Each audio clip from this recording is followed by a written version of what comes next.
J'ai dit que je pouvais travailler. Les petits poings de Sophie martelèrent d'un couleur la boîte à lunch rose délavée. Sa voix tremblait, mais elle était furieuse. De l'autre côté de la cantine, le milliardaire Richard Cole se figea. Personne ne lui avait jamais parlé de cette façon, et encore moins un enfant. D'une main tremblante, elle ouvrit la boîte pour n'y trouver qu'une note froissée. « Désolé, il n'y a pas de nourriture aujourd'hui. J'essaierai encore demain. Avec amour, maman. » L'homme qui avait bâti des empires sentit sa gorge se serrer, réalisant que la faim devant lui était aussi de sa faute. Que ressentiriez-vous à sa place ? Dites-le-moi dans les commentaires. Je veux savoir. Richard Cole avait passé la majeure partie de sa vie d'adulte derrière des vitres teintées et des tables de conférences polies. À 42 ans, cet investisseur milliardaire était connu pour son instinct aiguisé, sa détermination implacable et son goût pour un luxe que peu de gens verraient jamais. Pourtant, malgré toute la richesse qui l'entourait, un domaine en Toscane, un bureau de verre à Milan, un jet privé sur le tarmac, il portait en lui un vide silencieux qu'il ne pouvait jamais expliquer. Les contrats étaient bien remportés, les chiffres grimpèrent en flèche, mais chaque victoire s'estompait aussi vite que l'encre séchait. C'est arrivé par un clair jeudi après-midi à Milan, alors que sa voiture ralentissait près d'une modeste école primaire, nichée entre de vieux bâtiments en pierre. Richard n'avait pas prévu de s'arrêter. Il déviait rarement de son emploi du temps, mais la vue des enfants riant dans la cour l'attira avec une force inattendue. Il se gara à un pâté de maison de l'école, desserra sa cravate et franchit le portail, ne portant qu'une enveloppe destinée au fonds de dotation de l'école. À l'intérieur, une légère odeur de craie et de pain chaud de la cantine flottait dans l'air. Les enseignants saluant les élèves qui se dépêchaient dans les couloirs, et Richard se sentit soudainement trop bien habillé dans son costume, sur mesure. Néanmoins, il continua, se disant que cette visite n'était rien de plus qu'un geste de bonne volonté. Il rencontra brièvement la secrétaire de l'école, laissa l'enveloppe sur son bureau et refusa poliment toute reconnaissance. Sur le chemin du retour, il s'arrêta près de la cantine, attiré par le bruit des enfants pendant la récréation. Des rangées de longues tables en bois remplissaient la pièce. Certains enfants déballaient des boîtes à lunch colorées, d'autres équilibraient des plateaux de la cantine de l'école. C'était bruyant, désordonné, mais vivant. Mais dans un coin reculé, il remarqua un enfant assis seul, une petite fille, pas plus de 7 ans, avec des tresses pédintes sombres tombant sur ses épaules. Devant elle, elle avait posé une boîte à lunch rose délavée qui, de toute évidence, ne pesait rien.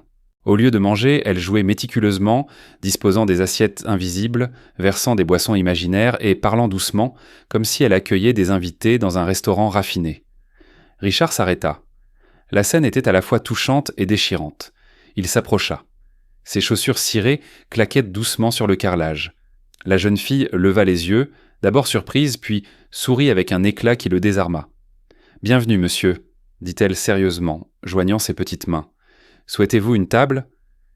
Il s'assit maladroitement sur le banc bas en face d'elle, les genoux presque au niveau de sa poitrine. « Si vous en avez une de libre, » répondit-il en jouant son jeu. Ses yeux s'illuminèrent. Bien sûr, le plat du jour est des pâtes à la sauce magique, et le dessert est une surprise. Elle ouvrit la boîte à lunch avec panache. Un instant, il s'attendit à ne rien voir. Au lieu de cela, au fond, se trouvait un morceau de papier soigneusement plié. Les yeux de Richard captèrent l'écriture avant qu'elle ne referme rapidement la boîte. D'une écriture soignée, la note disait « Désolé, il n'y a pas de nourriture aujourd'hui. J'essaierai encore demain. Avec amour, maman. » Ces mots le frappèrent avec la force d'un marteau. Il avait lu des rapports financiers qui coupaient des entreprises en deux, vu des contrats qui déplaçaient des millions. Mais rien dans sa vie ne l'avait jamais transpercé comme cette simple ligne. L'enfant, sentant son regard, referma rapidement la boîte et reprit son jeu, remuant l'air avec une cuillère invisible. Richard se force à sourire en levant une fourchette imaginaire. « Ces pâtes sont délicieuses, » dit-il d'une voix étranglée. Le sourire de la fillette s'élargit. « C'est ma recette secrète, seuls les clients spéciaux peuvent la goûter. » Il hocha la tête, mâchant le vide, mais à l'intérieur, quelque chose avait changé. Il avait passé des années à courir après la signification dans la taille des profits et les victoires trimestrielles. Pourtant, ici, en face d'un enfant qui n'avait rien d'autre qu'une boîte à lunch usée et une imagination assez forte pour cacher sa faim, il ressentit un sentiment de vérité qui lui avait manqué.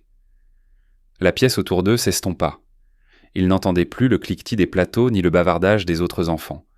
Il ne voyait que ses petites mains, imitant le service d'un repas et la protégeant de la dureté de la réalité. Et à ce moment-là, le milliardaire qui pensait tout avoir, sentit ses yeux brûler. Il cligna rapidement des yeux, avalant une vague d'émotion à laquelle il ne s'attendait pas et à laquelle il n'était certainement pas préparé. « Tu viens ici tous les jours » demanda-t-il doucement. « Oui, répondit-elle fièrement. Sauf les jours où il pleut trop, alors mon restaurant était fermé. » Elle se pencha plus près. « Mais il rouvrira demain. »« Tu reviendras » Richard hésita. Il n'avait jamais rien promis à personne en dehors des contrats et des salles de conférence, mais quelque chose dans ses yeux pleins d'espoir ne lui laissa pas le choix. « Oui, dit-il doucement. Je reviendrai. » La cloche sonna, signalant la fin de la récréation. Elle referma la boîte à lunch vide avec un soin exercé et l'emporta comme si elle était pleine. Et Richard resta assis seul pendant un long moment, regardant l'endroit qu'elle venait de quitter, hanté par l'image de cette note pliée. Pour la première fois depuis des années, l'homme qui mesurait sa vie en milliards retourna à sa voiture en se sentant complètement pauvre. Et il savait, avec une certitude qui le troublait, qu'il avait l'intention de tenir la promesse qu'il avait faite à cette petite fille. Le lendemain, Richard Cole franchit les portes de l'école avec une toute nouvelle boîte à lunch, soigneusement emballée dans un sac en papier. Il l'avait choisie lui-même ce matin-là dans une petite boutique près du Duomo à Milan. Le design joyeux était couvert de tournesols éclatants. À l'intérieur, il avait emballé des pâtes, des fruits frais et une petite barre de chocolat. Il dit au chauffeur de ne pas attendre. Ce n'était plus un arrêt rapide. C'était quelque chose qu'il avait l'intention de faire lui-même. Lorsqu'il entra dans la cantine, ses yeux cherchèrent presque immédiatement Sophie Martinez. Elle était assise à la même table dans le coin. La boîte à lunch rose délavée était posée devant elle comme si elle s'apprêtait à rouvrir son restaurant. Elle le vit. Son expression passa de la surprise à la joie et elle lui fit un signe de la main comme s'il était son client le plus important. « Je vous ai gardé une table, annonça-t-elle. Richard sourit et posa le sac sur la table. Il l'ouvrit lentement, sortit la boîte à lunch au tournesol et la plaça devant elle. « J'ai pensé que votre restaurant méritait peut-être une mise à jour, dit-il. » Ses yeux s'écarquillèrent alors qu'elle touchait la boîte avec admiration. Elle l'ouvrit délicatement, et quand elle vit de la vraie nourriture à l'intérieur, sa bouche s'entr'ouvrit. « C'est pour moi, pour toi, acquiesça Richard, mais seulement si tu promets de partager avec tes clients. » Elle rit. Le son était si pur qu'il semblait illuminer la pièce sombre. Sans hésiter, elle commença à diviser les fruits en petits morceaux, appelant quelques camarades de classe à proximité. « Nous avons un plat spécial aujourd'hui, » dit-elle d'une voix fière. Les enfants se rassemblèrent, gloussants, curieux, et Sophie leur distribua des morceaux de pommes et de petites portions de pâtes. Elle en donna plus de la moitié avant de prendre enfin une bouchée elle-même. Richard resta assis en silence, regardant les enfants l'encourager autour d'elle. Leur rire remplissait l'espace. Le restaurant de Sophie était devenu réel, non pas à cause de la nourriture, mais à cause de la joie qu'elle apportait. Il comprit qu'il n'avait pas simplement apporté un déjeuner. C'était la dignité, la capacité d'appartenir sans se cacher. Alors que les autres enfants retournèrent à leur table, Sophie se pencha en avant, baissant la voix. « Maman dit de ne pas accepter de choses des étrangers, avoua-t-elle. Mais vous ne semblez pas être un étranger. » La gorge de Richard se serra. Il garda sa voix douce. « Ta mère semble être une femme très sage. »« Elle l'est, » dit rapidement Sophie. « Elle travaillait dans une grande usine à Florence. Elle cousait des vêtements, elle travaillait dur, mais ensuite ils ont dit qu'ils n'avaient plus besoin d'elle. Parfois elle pleure, mais elle me dit que tout ira bien. » Sophie baissa les yeux sur la boîte au tournesol. Ses petits doigts traçaient ses bords. « C'est pour ça que j'ai dû faire semblant hier. Je ne voulais pas que quelqu'un sache. » Richard se figea. Florence. Il connaissait cette usine. C'était l'une de ses propres entreprises, une entreprise textile qu'il avait acquise des années auparavant. Son esprit tourbillonna alors qu'il se souvenait des rapports trimestriels, des ordres de restructuration, des licenciements. Le nom de Martinez n'était jamais parvenu jusqu'à son bureau, mais la décision qui avait bouleversé sa vie était passée entre ses mains. Il sentit l'air quitter ses poumons. Un instant, il voulut s'excuser, écarter ses pensées comme une coïncidence, mais les yeux de Sophie étaient tant fixés sur lui avec une confiance qui ne permettait aucun déni. Il hocha lentement la tête. « Ta mère doit être très forte, » dit-il doucement. Sophie sourit. « Elle l'est, elle me dit de continuer à dessiner et de continuer à sourire. » Elle dit « Demain arrivera toujours. » De son sac à dos, elle sortit une feuille de papier pliée et la lui tendit. C'était un dessin réalisé avec des couleurs vives. 3 personnes sont assises à une table en train de manger. Une femme aux longs cheveux noirs, une petite fille avec des tresses et un grand homme en costume. « Ça, c'est moi et maman », expliqua-t-elle en montrant les 2 premières silhouettes. Puis elle tapota l'homme en costume. « Et ça, c'est vous. Vous êtes venu dîner. » Richard regarda longuement le dessin. Quelque chose en lui se brisa. Il avait passé sa carrière à ériger des murs entre lui et les personnes touchées par ses décisions. Les chiffres et les prévisions l'avaient toujours isolé des noms et des visages. Mais ici, dans le dessin d'un enfant, il se voyait non pas comme un dirigeant distant, mais comme une partie d'une famille. « Tu veux que je le garde ?» demanda-t-il prudemment. « Oui, dit Sophie, parce que si vous le gardez, vous devrez revenir, sinon ce ne sera pas vrai. » Il plia soigneusement le papier et le glissa dans la poche de sa veste. « Alors je reviendrai, promit-il. La cloche sonna de nouveau et Sophie rangea sa nouvelle boîte à lunch, la serrant fort comme si c'était un trésor. Richard la raccompagna jusqu'à la porte de sa classe. D'autres parents attendaient pendant le couloir pour accueillir leurs enfants, mais Sophie marchait seule. Elle se retourna une dernière fois vers lui avant de disparaître dans la salle de classe. « N'oubliez pas, dit-elle fermement. » Richard quitta l'école avec le dessin pressé contre son cœur. Il était entré dans cet endroit avec l'intention de faire un petit cadeau. Au lieu de cela, il en sortit avec une responsabilité qu'il ne pouvait ignorer. L'écho de ses paroles « C'est vous. Vous êtes venu dîner », le suivit tout le long du chemin jusqu'à sa voiture. Lorsque le chauffeur ouvrit la porte, Richard hésita. Pour la première fois depuis des années, son prochain mouvement n'avait rien à voir avec le profit ou le prestige. Il avait tout à voir avec une petite fille qui croyait que demain pouvait être meilleur et qui lui avait fait confiance pour en faire partie. Richard Cole n'avait jamais parcouru les ruelles étroites de Florence avec un sentiment de peur auparavant. Il avait visité la ville pour des réunions du conseil d'administration, pour des dîners dans des salles somptueuses, pour des séances de photos qui le dépeignaient comme un visionnaire, mais cette fois, c'était différent. Cette fois, il n'entrait pas dans une villa ou une suite d'hôtels. Il suivait une fillette de 7 ans jusqu'à un petit appartement au-dessus d'une boulangerie fermée. La cage d'escalier sentait faiblement la pierre humide et le vieux pain. Sophie montait rapidement. Sa boîte à lunch au tournesol rebondissait à son côté. Richard suivait plus lentement. Ses chaussures cirées résonnèrent dans le couloir étroit. Elle s'arrêta devant une porte à la peinture écaillée et y colla son oreille avant de tourner la poignée. « Maman !» appela-t-elle doucement. « Je suis à la maison. » L'appartement était à peine plus grand que l'une des salles de bain d'invités de Richard. Un petit lit se trouvait dans un coin avec une fine couverture soigneusement pliée dessus. Une plaque chauffante était posée sur un comptoir à côté d'un évier fissuré. La lumière passait à travers une seule fenêtre avec des rideaux délavés et rapiécés. Sur la table, il y avait une pile d'enveloppes non ouvertes. Leurs inscriptions rouges en retard étaient visibles même de là où ils se tenaient. Factures, avertissements, derniers avis. Sophie posa sa boîte à lunch et se précipita vers la silhouette allongée sur le lit. Isabella Martinez n'était pas vieille, la trentaine, supposa Richard, mais la maladie et l'épuisement avaient creusé de profondes ombres sous ses yeux. Elle tourna lentement la tête, révélant des pommettes saillantes et des lèvres pincées avec détermination. Même dans sa faiblesse, il y avait en elle une force qui commandait le respect. « C'est Monsieur Cole », annonça fièrement Sophie, comme si elle présentait un roi. « C'est lui qui m'a apporté ma nouvelle boîte à lunch. » Isabella se redressa en s'appuyant sur un oreiller. Ses mouvements étaient délibérés, trahissant une fatigue qu'elle essayait de cacher. « Monsieur Cole, » dit-elle doucement. Son accent était doux mais clair. « Je ne sais pas quoi dire. Ma fille n'a pas l'habitude de ramener des étrangers à la maison. » Richard inclina la tête, ne sachant comment répondre. Il se sentait comme un intrus dans cette pièce où chaque coin parlait de survie. « Votre fille est extraordinaire, » dit-il enfin. « Elle a une façon de rendre le monde plus lumineux. » Les lèvres d'Isabella se courbèrent en un faible sourire. « Elle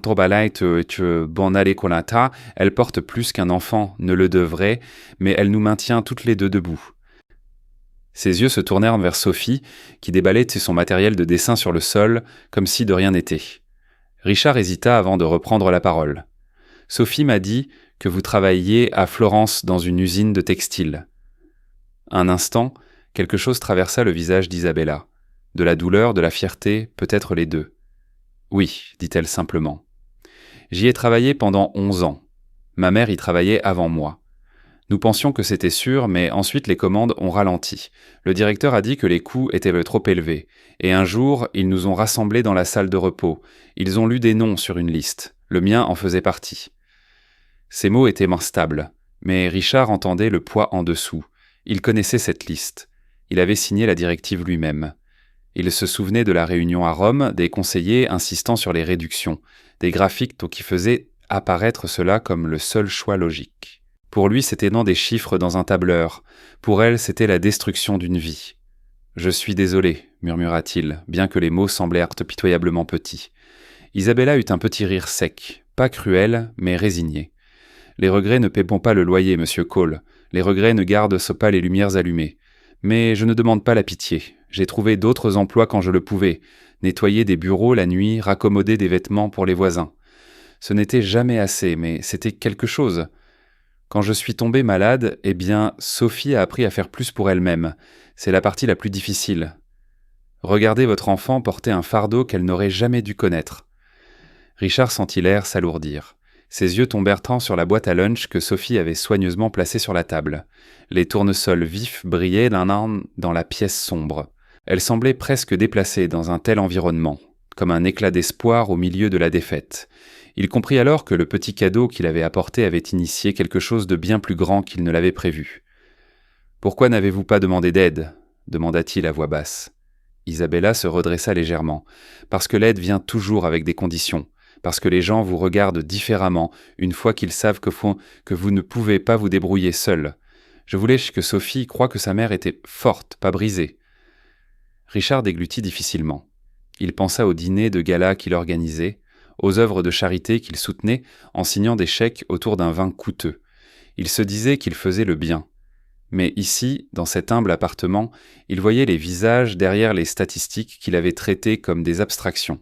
Il voyait le prix de l'efficacité écrit sur les joues creuses d'Isabella et dans le courage silencieux de son enfant. Sophie rompit le silence en accourant avec un nouveau dessin. Cette fois, elle avait dessiné une petite maison avec 3 silhouettes debout à l'extérieur. « Ça, c'est maman, ça, c'est moi, et ça, c'est vous, » expliqua-t-elle. « Vous voyez, nous sommes tous ensemble. » Isabella regarda le papier, puis Richard.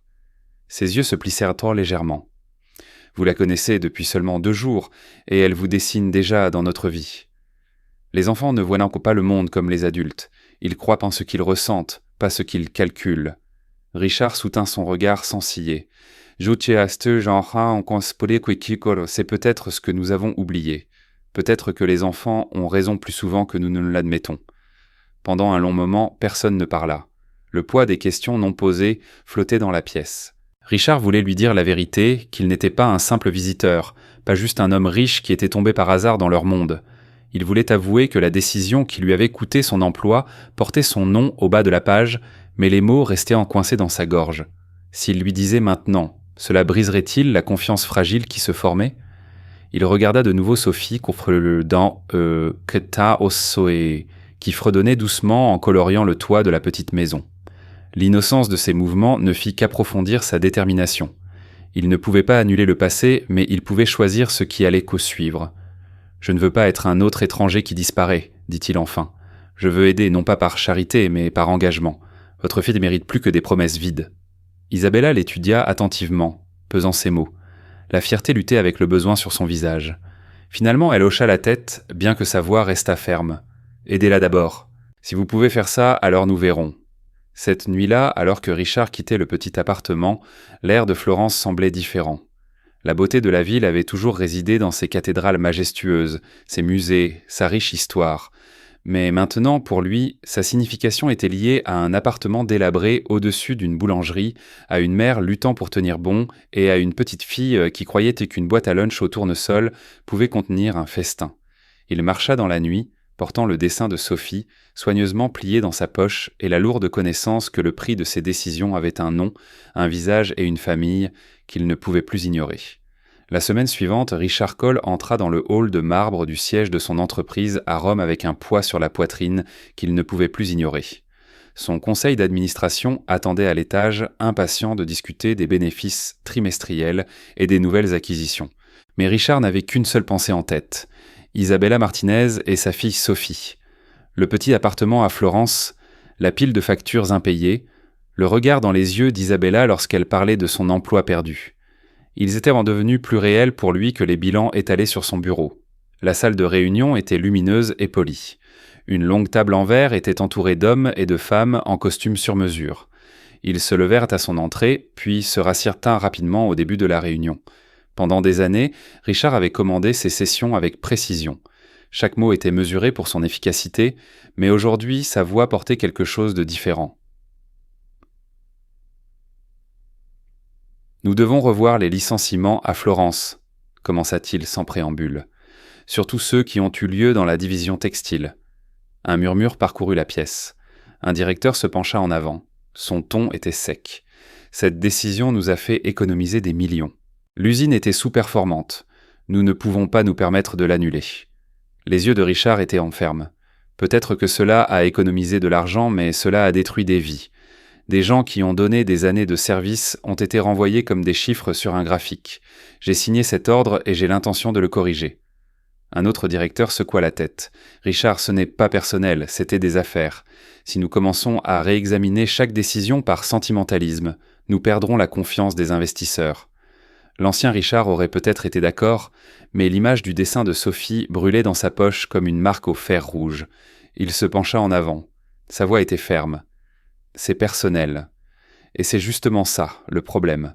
Nous avons rendu cela impersonnel depuis trop longtemps. Nous nous cachons derrière les chiffres et oublions qu'ils représentent des familles, des enfants, des avenirs. Si nous avons un problème de confiance, il vient de l'oubli de notre humanité. La pièce devint silencieuse. Personne n'osa le défier ouvertement, mais l'inquiétude était palpable. Richard savait qu'il s'opposait à la culture qu'il avait lui-même construite, une culture d'efficacité impitoyable. Pourtant, il continua. Je veux qu'Isabella Martinez soit immédiatement réintégrée avec une compensation équitable pour ce qu'elle a perdu. Et je veux une révision de chaque licenciement à Florence. Nous donnerons la priorité à la réembauche lorsque c'est possible. Les directeurs échangèrent des regards méfiants. L'un d'eux parle enfin. Vous nous demandez de réécrire un précédent. Les investisseurs demanderont « Pourquoi ?» Que leur dirons-nous ? Richard répondit sans hésitation. Dites-leur que nous investissons dans les gens. Dites-leur que nous refusons de faire des profits au détriment de la dignité. S'ils ne peuvent pas comprendre cela, alors ce ne sont peut-être pas les investisseurs dont nous avons besoin. Les mots le surprirent même lui. Mais une fois prononcés, il sentit leur vérité. Pour la première fois depuis des années, il ne pensait pas au cours des actions ou au rapport trimestriel.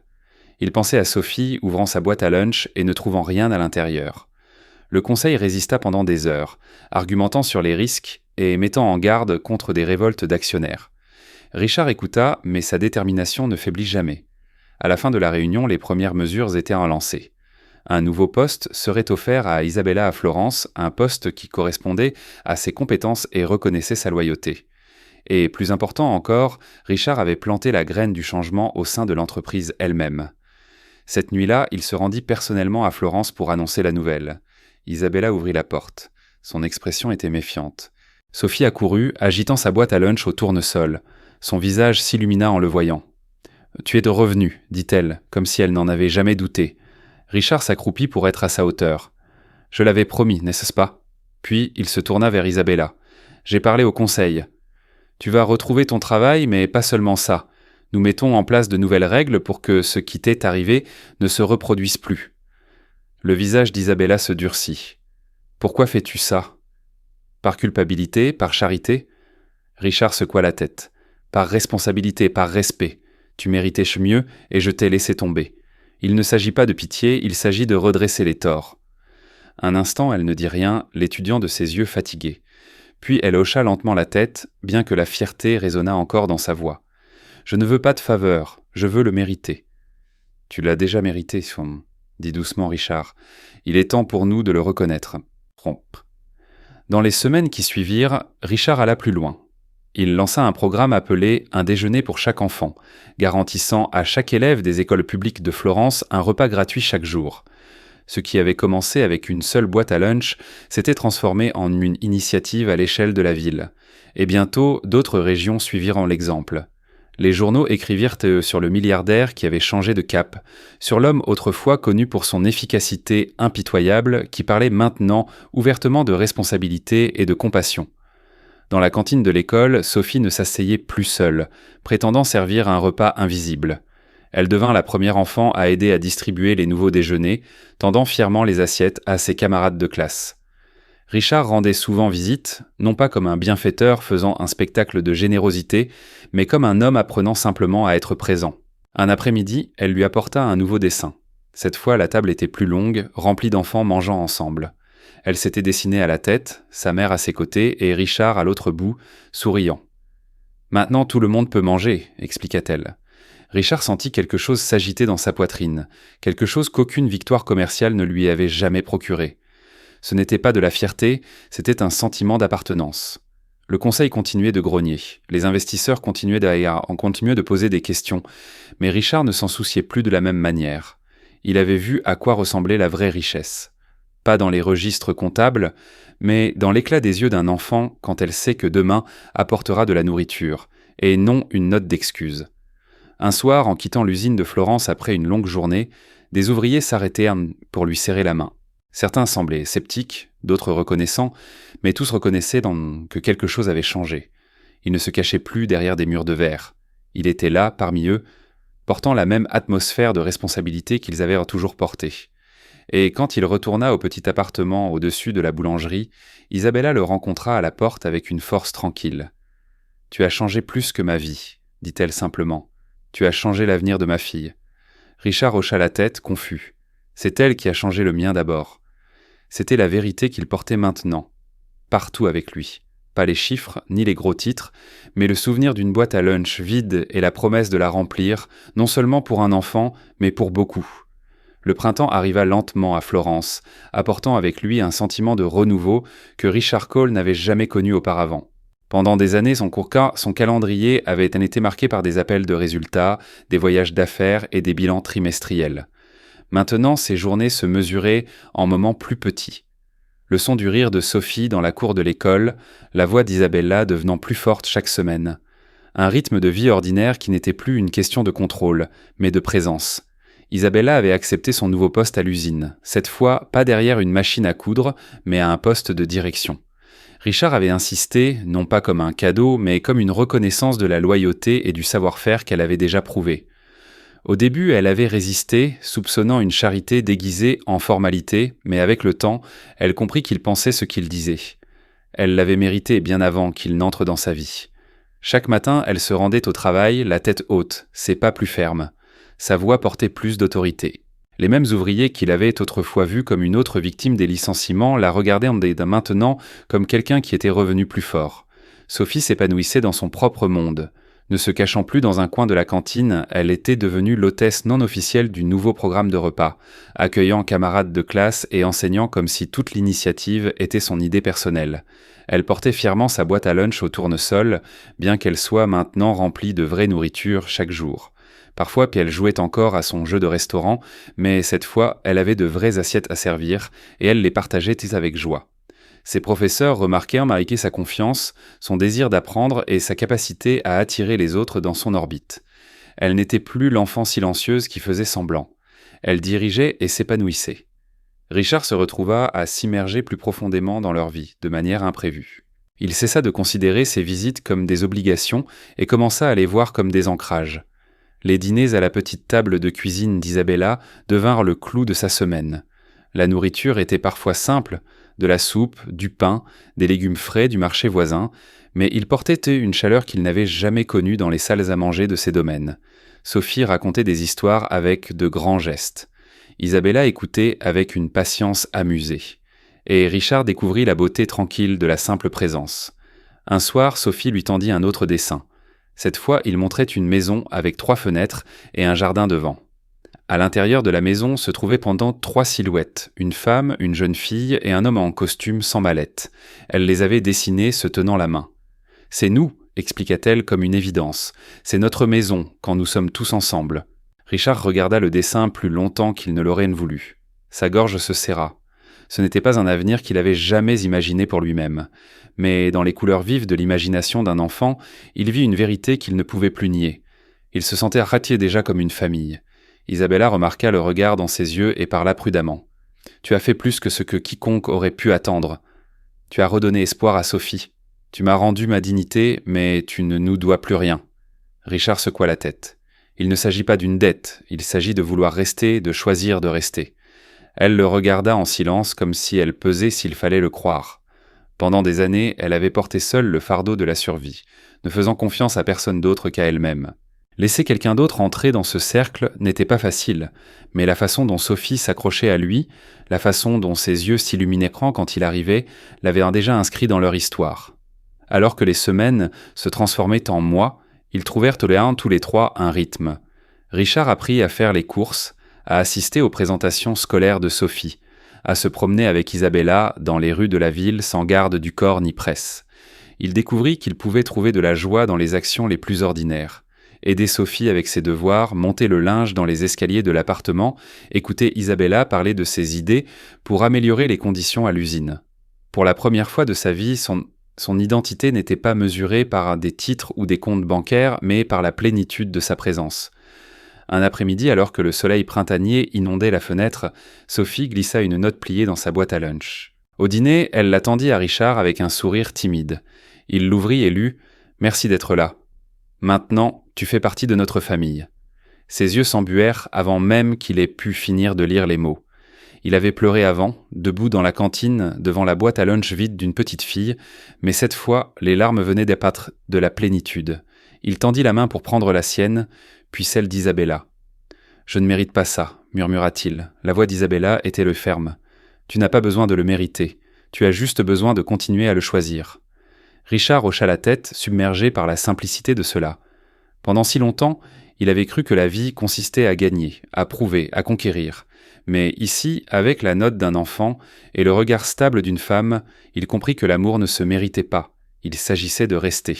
L'histoire de Richard Cole, autrefois un milliardaire connu uniquement pour son efficacité impitoyable, se répandit au-delà de Florence. Les journalistes écrivirent sur l'homme qui avait lancé un programme de repas scolaires, qui avait réintégré des travailleurs licenciés, qui changeait la culture de son entreprise de l'intérieur. Mais pour Richard, la véritable histoire n'était pas dans les gros titres. Elle se trouvait dans le petit appartement au-dessus d'une boulangerie, dans la boîte à lunch au tournesol qui ne portait plus la honte, dans le lien fragile mais grandissant d'une famille qui lui avait fait une place. Il ne ressentait plus le vide qu'il avait hanté dans ses tours de verre et ses voitures de luxe. Il ressentait quelque chose de bien plus grand et de plus immuable, l'appartenance. Et alors qu'il bordait Sophie cette nuit-là, sa note toujours dans sa poche, il comprit la vérité qu'il avait cherchée tout ce temps. La vraie richesse ne se mesurait pas en chiffres, mais en présence, en amour et dans le courage de choisir les gens plutôt que le pouvoir. Quand Sophie murmura d'une voix endormie « Tu reviendras demain, n'est-ce pas ?» Il sourit en écartant les cheveux de son front. « Je ne vais nulle part, dit-il. » Et pour la première fois, il savait que c'était vrai. Le voyage de Richard Cole a commencé par une rencontre fortuite dans une modeste cantine scolaire à Florence. Mais ce qui s'est déroulé après ce moment était bien plus que ce qu'il aurait pu imaginer. Milliardaire connu pour son efficacité impitoyable et sa froide maîtrise des chiffres, Richard ne s'attendait jamais à ce qu'une boîte à lunch usée entre les mains d'une petite fille affamée nommée Sophie brise les murs qu'il avait construits autour de lui. La note à l'intérieur, écrite par sa mère épuisée, Isabella, s'excusant de n'avoir rien à donner à manger, le transperça plus vivement que n'importe quelle défaite en salle de conférence. Ce moment fut plus qu'émotionnel, il fut transformateur. À partir de ce jour, la vie de Richard prit un chemin qui contredisait tout ce qu'il avait considéré comme précieux. Il retourna à l'école, non par obligation, mais parce que le sourire et le courage de Sophie avaient à l'aide réveillé quelque chose qu'il pensait avoir perdu, son humanité. Ce qui avait commencé comme un simple geste de fournir de la nourriture s'est transformé en un lien avec Sophie et Isabella. Un lien fondé non pas sur la richesse, mais sur la sincérité. Richard comprit que la vraie richesse ne résidait pas dans les empires ou les domaines, mais dans la confiance d'un enfant qui l'invitait dans son restaurant imaginaire et lui offrait une place à sa table faite de rien. Quand la vérité sur Isabella éclata, ses années de loyauté en tant qu'employée, rejetée sans ménagement, sa lutte pour survivre après avoir été mise au rebut par le système même que Richard avait aidé à construire, il fut confronté à la contradiction la plus profonde de sa vie. Il était l'architecte des chiffres, mais aveugle aux personnes que ces chiffres détruisaient. Le moment où il reconnut cette vérité fut le moment où la rédemption devint possible. Richard ne fuit pas sa responsabilité. Il y fit face.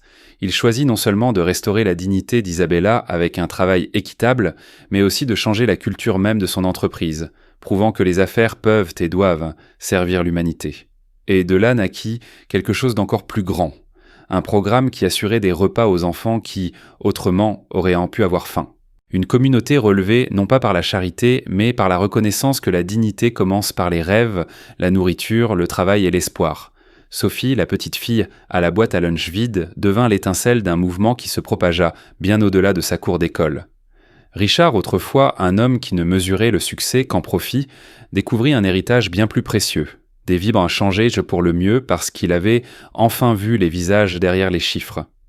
Que nous laisse cette histoire ? Une leçon qui va plus loin que le sentimentalisme. La vie nous présentera toujours des chiffres, des délais et des responsabilités. Mais derrière chaque chiffre, il y a une personne, une histoire, un battement de cœur. Il est facile de détourner le regard, de justifier des choix au nom de l'efficacité ou de l'ambition. Mais la vérité, c'est que la vraie force vient du fait de faire face aux conséquences de nos décisions et d'oser faire mieux. L'histoire de Richard n'est pas celle d'un milliardaire sauvant une petite fille. C'est celle d'un homme apprenant que le pouvoir sans compassion est vide et que le plus petit acte de gentillesse peut se transformer en quelque chose qui change le monde. Pour nous, dans notre vie quotidienne, la leçon est claire. Nous ne dirigeons peut-être pas toutes des entreprises ou ne vivons pas dans des penthouses, mais chacun de nous a le pouvoir de voir l'invisible, de remarquer les luttes des gens qui nous entourent et d'agir. Qu'il s'agisse d'offrir un repas, de prêter une oreille attentive ou de défendre la justice là où d'autres se détournent, ces choix construisent un héritage de bienveillance et de connexion. La compassion n'est pas une faiblesse. C'est la force la plus durable que nous puissions apporter au monde. Si Richard a pu être transformé par une boîte à lunch vide, peut-être pouvons-nous aussi être touchés par les besoins silencieux juste devant nous. Peut-être y a-t-il quelqu'un dans votre vie aujourd'hui qui a besoin que vous remarquiez, que vous agissiez, que vous vous souciez. Merci d'être resté avec nous pour cette histoire. Si elle vous a touché, si elle vous a fait faire une pause et réfléchir à ce qui compte vraiment, je vous invite à vous abonner à cette chaîne. Votre soutien nous donne la force de continuer à créer des histoires qui inspirent, interpellent et nous rappellent à tous le pouvoir que nous avons de faire une différence. Ensemble, nous pouvons partager plus que de simples histoires. Nous pouvons partager le changement.